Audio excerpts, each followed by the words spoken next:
I'm under the belief now, after watching the first preseason game, that we might have a depth problem. Uh, Skill position players, offensive line, secondary, we may have a serious problem with our depth. And we're going to talk about it. It's Talking Sporty. It's your boy SejoFcts. Let's get it. Stop the motherfucking fact. Yo. Shall I begin?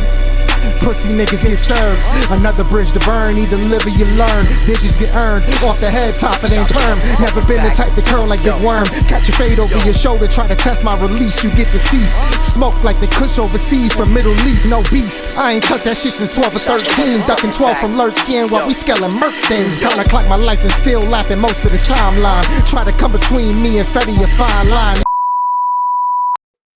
So the first preseason game was last night. We went over to Baltimore, played the Ravens. The Ravens got the dub 24-7.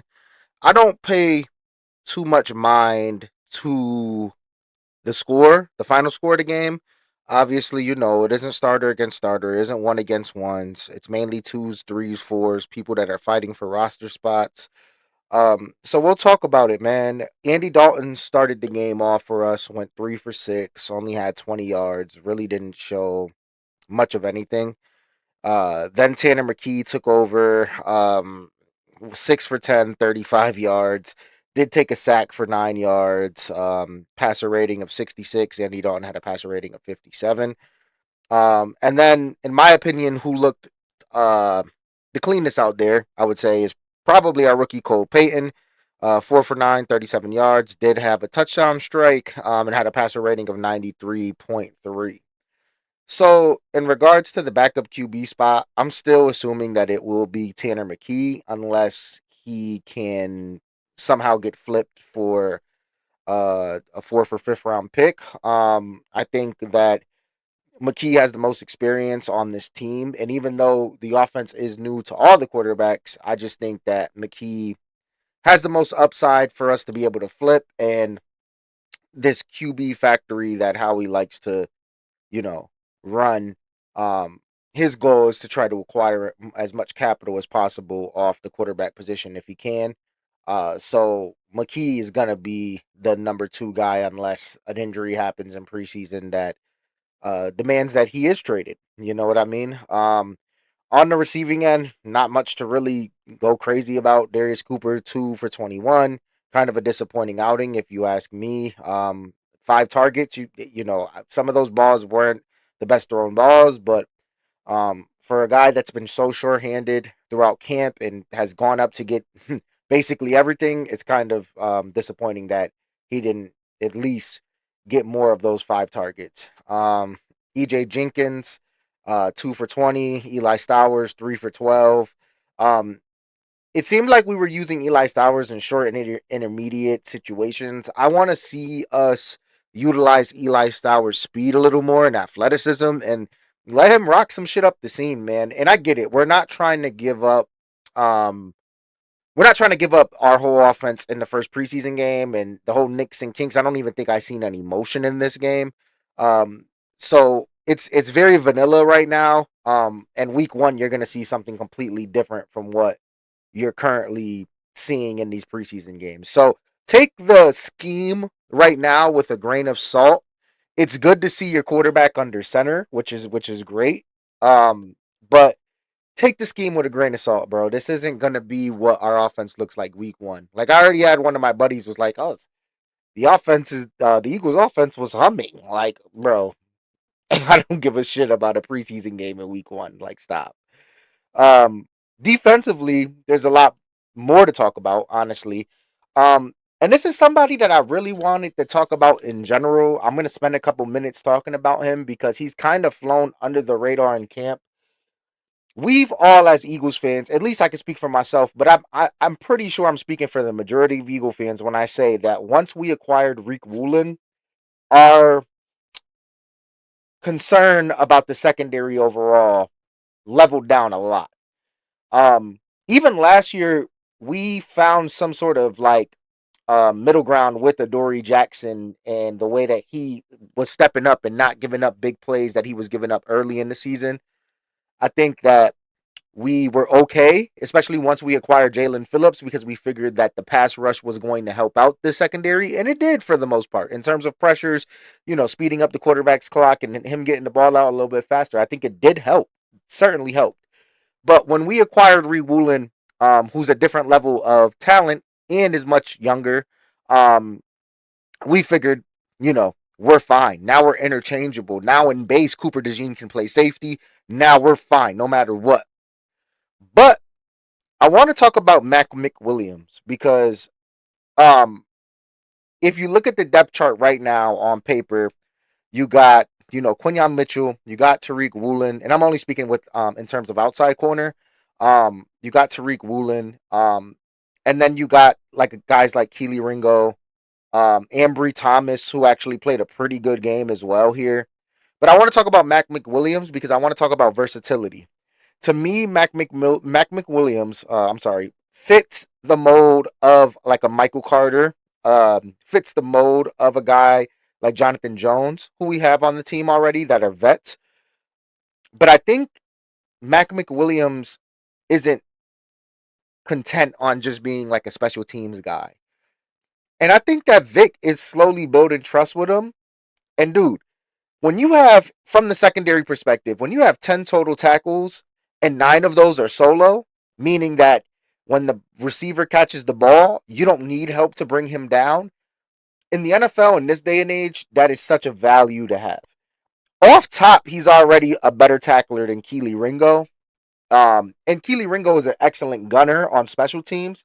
But being a special teams gunner compared to being an outside corner that needs to tackle a receiver on an island versus a gunner who has a special team, you have 10 guys rushing to the ball with you, it's different. It's not like you're sticking to an assignment. The only thing you really got to worry about when being a gunner is gap integrity versus an outside corner. Your back is turned. You're watching the receiver's movement. You have to react to what the receiver does on a cut, on a break. The receiver catches the ball. The receiver has the advantage of making that first move post catch, no matter what. You know what I mean? Because of the fact that the rules don't allow the defender to really break on the ball like they used to. You got to be a really good and sound informed tackler. And I think that, mistake me if I'm wrong, I think he might have went to Coastal Carolina or something like that. When he was in college, he was a versatile guy. He could play the slot and the outside. He's played a lot more outside with us the last 2 years just because of the fact that we didn't really need, um, we didn't really need a guy and play an inside because we had Coop, but we did need depth on the outside. I think Mac McWilliams is going to make this team, and I think that he might be the first corner called up post the two guys. If Mitchell goes down or if Woolen goes down, I think we may look to Mac McWilliams before we look to Keely Ringo. Now, I think both of them make the team because I think Ringo, as a special teams guy, is one of the better special teams players in the league. And if you could trade Keely Ringo to a team that may want to, let's just say, take on a project corner who has very high upside as a special teamer, and if he is willing to convert to playing a safety, which we don't need right now, and I think the timeline doesn't align with it, but if there's another young team that may want to take a risk on a flyer and may want to move Keely Ringo to safety, I think Keely Ringo would be a much better safety in the NFL given his size. He's a little tight in the hips, but to be a safety, you don't have to worry about so much of that movement. As you're just, you're playing center field, and you're just reading and reacting. And I think Keely Ringo does a great job of reading and reacting. I just think it's the technical part of it. It's the being able to move fluidly with the receiver as the receiver's doing a double move, or it's just Keely just doesn't have that flexibility, in my opinion, to do so. And it was much easier for him in college when you have a fucking legendary defensive line that's getting pressure on the quarterback every play and just making it easy for you to pick shit off. Ringo did have a pick yesterday in the end zone, did prevent Fagnano from throwing a touchdown pass. So that, I do give Keely credit where credit's due, and I really do like Keely Ringo as like a team player, as a team guy. But I just think that the ship is sailed in terms of him being a future starting outside corner on this team, and it's a little unfortunate because I was high on him. Third round, fourth round out of Georgia. Um, you know, pick six in a national championship game to seal the game. You know what I mean? Big play. He made a lot of big plays in college. So to kind of see the road that he's gone down, it's kind of disappointing. But it is what it is. I think it all comes down to next man up and who's the strongest and who Vic prefers. And I think Mac McWilliams is showing that. He's really showing that. Maximus Pulley too. I like him too. He's a undrafted safety. I think he had like 5 interceptions in college last year. Very tall guy. He can be like a Rodney McLeod type of player. That's who he kind of reminds me of. Very physical at the point of attack. I really like our young secondary players, but they're not proven, and that's what I mean by depth. They're not proven. Um, and I was actually surprised Cole Wisniewski didn't really play on defense at all yesterday either. Like they had guys like Sean Wade, Andre Sam out there. I don't think I see Cole Wisniewski at all, which is very, very interesting. Very, very, very interesting, given that he was our sixth round corner. Another thing that I did want to talk about um, is Jahad Campbell actually playing. So it was addressed in the presser. Nick Sirianni had that he wanted Jahad Campbell to get some reps, just given the fact that he didn't get any preseason reps last year. Remember, he was battling back from the shoulder, so he didn't play until week 1, legit. So he wanted to get him acclimated, and giving him some preseason reps is, I'm not mad at it. It wasn't long that he was in the game, maybe a couple series. Trotter played most of the game at linebacker in the pretty much in the first half. In the second half, I think they changed out and they put other linebackers in like Chance Campbell and um, but I will say this. Even though I think it will be Jihad and Zach Bond week 1, um, Jeremiah Trotter is given a fair look. I think he is really getting given a fair look. I think Vic loves him. I think the thing is with Jeremiah Trotter is he's just a little undersized, and when it comes to coverage and being able to stop the run flexibility, just having someone like Bond and Campbell on the field versus having a Trotter on the field right now, as of right now, I still think Trotter might be a year behind being the starter because I do think Trotter's the future starter. I think Trotter and Campbell are the future starters. I think that restructuring Zach Bond's deal so that he becomes unrestricted at the end of this year was the writing on the wall that we're going to go all in with Jeremiah Trotter, but we need one more year out of Bond, and we need one more, and we need to see if Jahad Campbell is the guy. We invested a first round pick into him. We have to see if he is the guy. If Trotter ends up being the starter at the end of the season, then there might be real concern with Jahad Campbell, but I don't think that at all. I think Jahad Campbell throughout the first 6-7 weeks of the season pre Nakobe Dean was playing like one of the best linebackers in football, one of the best graded in coverage in football. I just think playing time was what killed his and derailed his rookie season. He was in defensive rookie of the year talks early on in the season.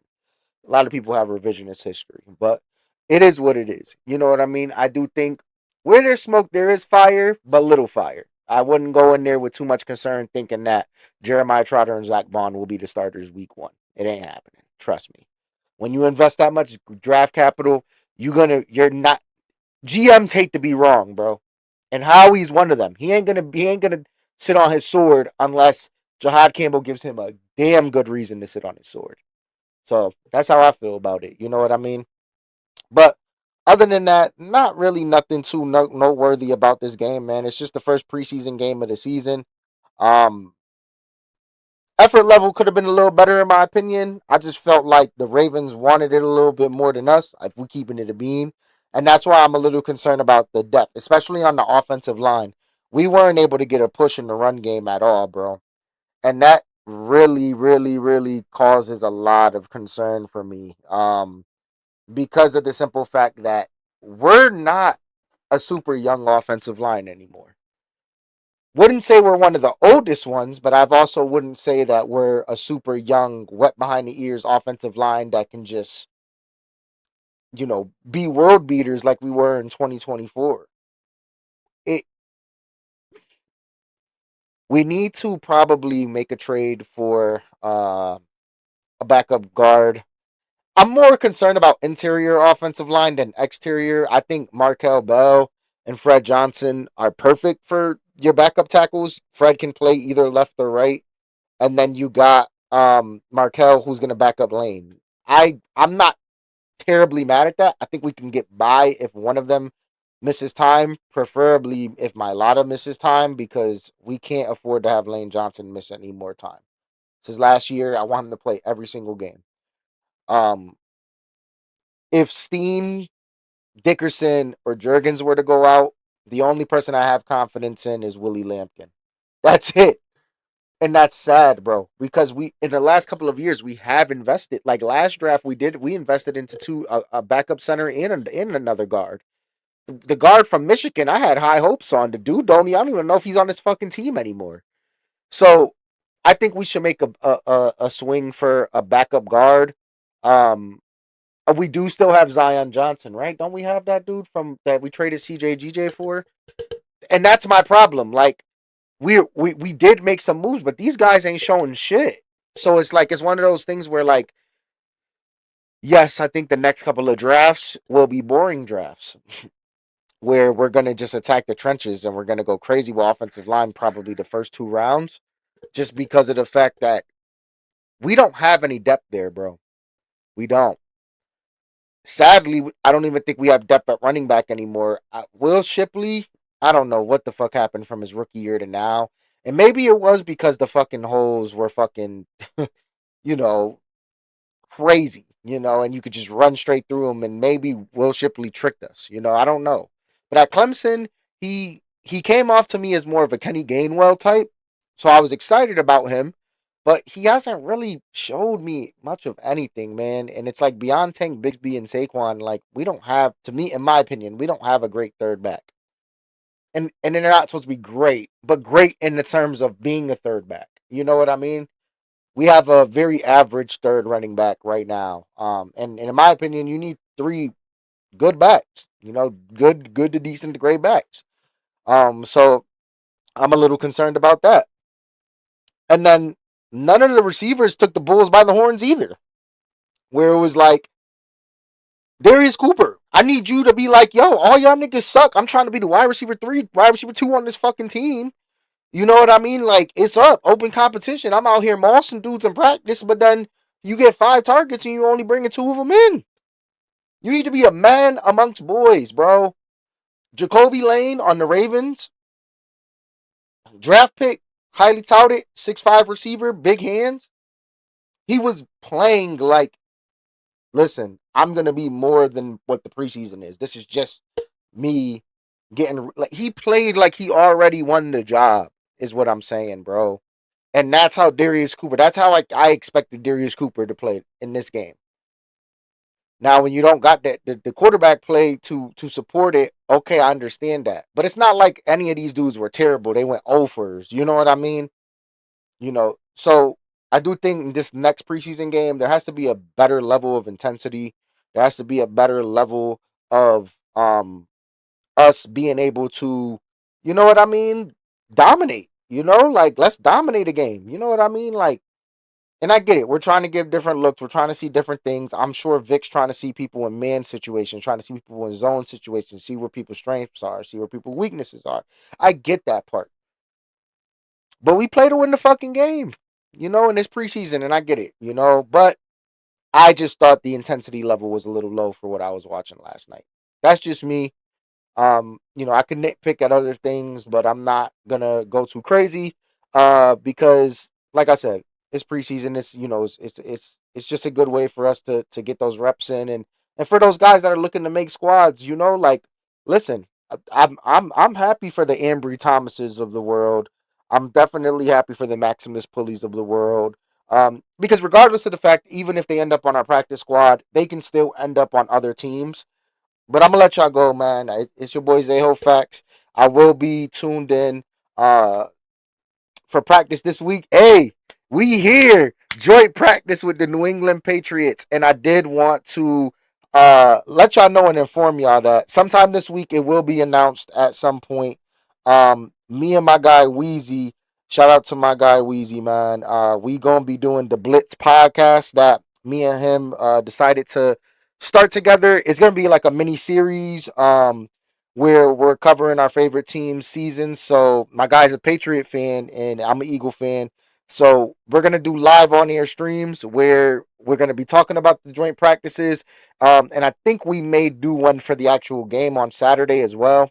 But we're gonna be doing like it's like a quarterly series of the season. So probably like every 4 to 5 games during the regular season, me and him will do a live stream together to kind of check in. We kind of came up with this idea during the AJ Brown debacle where we were talking, we kind of knew it was inevitable that it would happen. And then once the joint practices and all that shit got announced, we kind of been working on this behind the scenes. So it's either gonna be live on his channel or our channel, but either way, y'all gonna have the links. So be on the lookout for that. That's gonna be coming this week. Once we probably either the first or second joint practice.